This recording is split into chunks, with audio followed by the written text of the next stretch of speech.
елінің 90 жылдығын тойлағалы жатыр.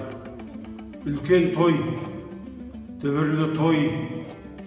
Торғайда орман, тоғай жоқ. Бірақ онда таудан биік адамдар бар.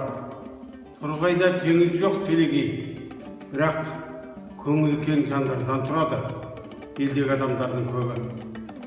Торғайдан негізі ақындар, жазушылар, рухани саланың атақты адамдары өмірге келген. Алдыңғы сапында әрине Ахан Ахмет Байтұрсынұлы.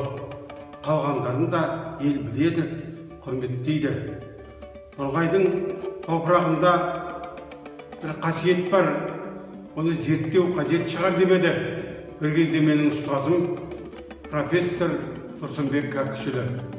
Шын мәнінде Торғай руханияттың өлкесі.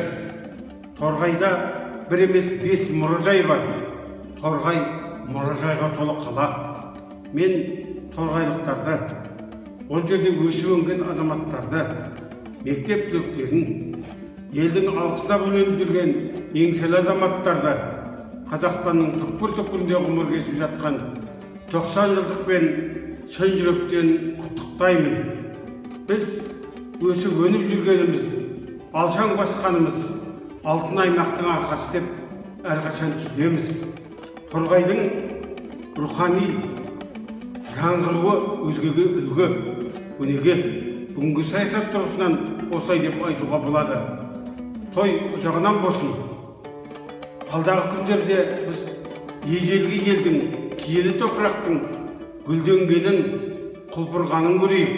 Ата-бабалардың өсиетін алақанда әлдилеген рухани мұраны дәріптеген ұрпақ көп болсын. Той тойғаласына қайын.